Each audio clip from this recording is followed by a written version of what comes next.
నమస్కారం అండి. నా పేరు doctor Rajesh Ukkala, consultant physician at Renova hospitals Hyderabad. అయితే ఈరోజు మనం డిస్కస్ చేసుకునే టాపిక్ నిద్రకు రిలేటెడ్ సమస్యలు.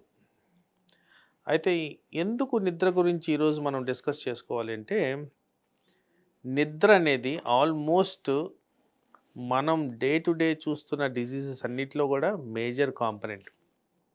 అయితే లైఫ్ స్టైల్ డిసీజెస్ అని ఏవైతే మాట్లాడుతున్నామో దాంట్లో ఒక ప్రక్రియ నిద్ర. ఎగ్జాంపుల్ చెప్పాలంటే షుగర్ కంట్రోల్కి నిద్రకి డైరెక్ట్ కనెక్షన్ ఉంది. బ్లడ్ ప్రెషర్కి నిద్రకి డైరెక్ట్ కనెక్షన్ ఉంది. ఎక్కువ కారణం మీరు చూస్తున్నప్పుడు ఈ మధ్యకాలంలో ఏవైతే గుండెకి సంబంధించిన వ్యాధులు వస్తున్నాయో అవి కూడా మధ్యరాత్రి ఎక్కువగా కనిపించడం డిస్కషన్లో చాలా మటుకు మనం గమనిస్తూనే ఉన్నాం. అయితే నిద్ర అనేది ఎలా ఉండాలి, ఏం చేయాలంటే ద మోస్ట్ ఇంపార్టెంట్ థింగ్ ఏంటంటే లైఫ్ స్టైల్లో నిద్ర అనేది లాంగ్ టర్మ్గా మెయింటైన్ చేసుకోవడం ఇంపార్టెంట్. ఈ మధ్యకాలంలో క్లినికల్ ప్రాక్టీస్లో ఎక్కువ శాతం నిద్ర సమస్యలతో పేషెంట్స్ని ఎక్కువగా గమనిస్తూనే ఉన్నాం. అయితే నిద్ర అనేది రికమెండెడ్ టైమింగ్స్ ఏంటి? ఫ్రమ్ 10-11 మధ్యన రాత్రి, మార్నింగ్ 5-6 మధ్యన ఈ మేలుకోవడం అనేది జరగాలి. సో ఐడియల్గా అరౌండ్ 8-9 అవర్స్ మనం కానీ నిద్రపోగలిగితే లాంగ్ టర్మ్ ఎఫెక్ట్స్ బాడీ మీద చాలా పాజిటివ్గా ఉండేదానికి ఆస్కారం ఉంది. అలాగే ఈ నిద్రపోవడానికి స్లీప్ డిసిప్లిన్ అనేది ఒకటి ఉండాలి.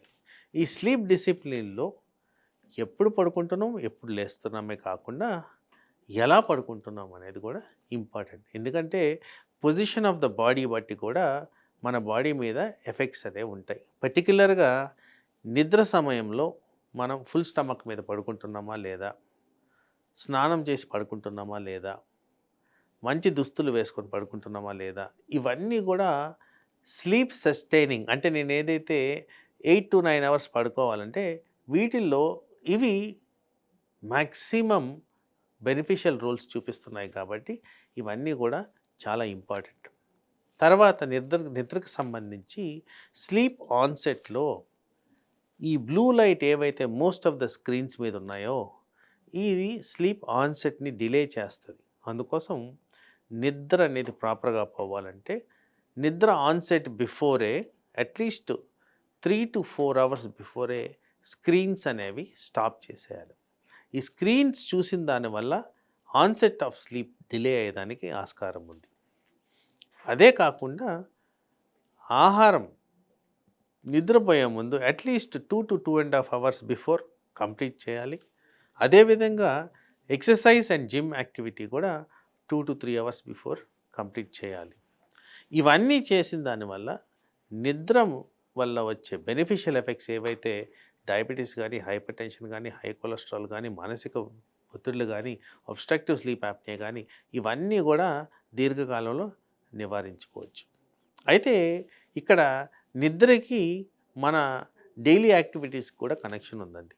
ఎవరైతే ప్రాపర్గా రెగ్యులర్గా ఎక్సర్సైజ్ చేస్తారో, ఎవరైతే ఊబకాయం రాకుండా బాడీని మెయింటైన్ చేస్తారో, ఎవరైతే ఎక్కువగా స్పైసీ ఫుడ్స్ తినకుండా ఉంటారో, ఎవరైతే స్మోకింగ్, ఆల్కహాల్ అవాయిడ్ చేస్తారో వీళ్ళందరిలో కూడా స్లీప్ రిలేటెడ్ డిజార్డర్స్ అనేవి చాలా తక్కువగా కనిపించడం గమనించారు.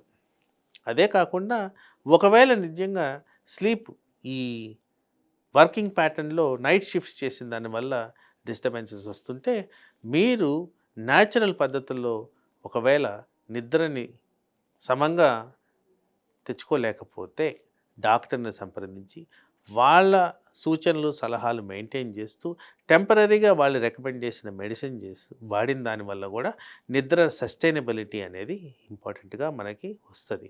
ఎందుకంటే ఒక నిద్ర కారణంగానే ఇన్ని రిలేటెడ్ డిజీజెస్ అన్నీ రెగ్యులేట్ అవుతున్నాయి కనుక ప్రాపర్గా నిద్రపోవడం, అమౌంట్ ఆఫ్ స్లీప్ మెయింటైన్ చేయడం అండ్ డ్యూరేషన్ ఆఫ్ స్లీప్ ప్రాపర్గా ఉండడం, క్వాలిటీ ఆఫ్ స్లీప్ వల్ల వచ్చే బెనిఫిట్స్ ఎక్కువగా ఉన్నాయి కాబట్టి స్లీప్కి ఇంపార్టెన్స్ ఇవ్వడం అనేది జరగాలి.